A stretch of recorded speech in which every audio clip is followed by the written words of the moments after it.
When social meets anxiety, domains construct their walls. The mission is protection from the enemy. Perception of justice is the flaw. Thoughts turn into rage. Words beg to place the blame. Sacredness begs in holy beauty. Evil deceives through labels and names. When social meets anxiety, each country rises to fight. They use shame and blame to battle, because there's no heart and no sound mind. All words are sharp like bullets. All logic reckoned in distress. Thoughts get piloted by anger, as the pilot scours for a place to land. When social meets anxiety, both rush to point the blame. Social spits lines of reason, while anxiety spits in the face. My social is in your presence.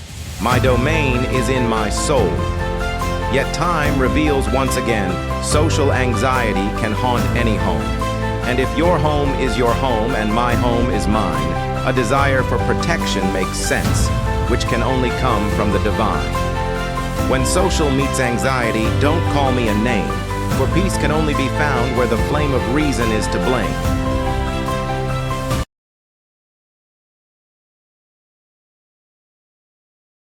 This section introduces the metaphorical walls that are built when social interaction intersects with anxiety. These walls represent the defenses people create to protect themselves from perceived threats, whether physical, emotional, or psychological. The mission of self-protection, driven by fear, distorts the understanding of justice. What one perceives as justice in this state often stems from a flawed, anxiety-fueled perspective that seeks to safeguard oneself at any cost, even if it leads to misunderstanding or conflict with others. In this section, anxiety transforms internal chaos into external aggression. The mind, overwhelmed by fear and insecurity, manifests these emotions as anger or frustration, looking for an outlet to assign blame. This contrasts with the desire for something sacred and pure, represented by holy beauty, which seeks harmony and peace. However, the deceptive nature of evil turns these sacred intentions into divisive actions by exploiting labels and identities, fueling judgment and division rather than unity. This section broadens the metaphor to a global scale, illustrating how anxiety can fracture relationships and nations alike. Each country rises to fight reflects how societal groups or individuals take combative stances, using emotional weapons like shame and blame. The absence of heart and sound mind emphasizes that such battles are driven by fear and irrationality rather than empathy or rational thinking. It paints a picture of a world divided by the interplay of anxiety and social tension.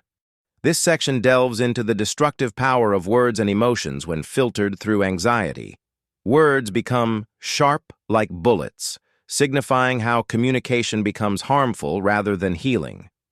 Logic is clouded by emotional distress, while anger takes control, acting as a pilot desperately seeking resolution. The imagery of a pilot searching for a place to land symbolizes how anxiety-driven emotions struggle to find stability or peace in a turbulent mental state. In this next section, the tension between social dynamics and anxiety is depicted as a clash of approaches. Social dynamics rely on reason and communication to resolve conflict, but anxiety disrupts this process, responding with irrationality and raw emotion, spits in the face. This stark contrast highlights the difficulty of reconciling anxiety-driven impulses with the expectations of social interaction, leading to further alienation and misunderstanding. This section shifts to a more introspective tone, reflecting on the personal nature of social anxiety. My social is in your presence acknowledges the external relational aspect of anxiety, while my domain is in my soul emphasizes the deeply internal struggle. The line social anxiety can haunt any home serves as a poignant reminder that this experience is universal and can disrupt even the most personal and sacred spaces, making it a shared human challenge. This section underscores the tension between individual boundaries and the collective desire for safety and peace. While protecting one's own space is a natural instinct, the poem suggests that true security and harmony can only come from a higher, divine source. This divine protection transcends human constructs of control or defense, offering a more profound solution to the struggles of social anxiety and conflict. The poem concludes with a plea for understanding and rationality. "Don't call me a name" rejects labels and judgments that exacerbate anxiety and division.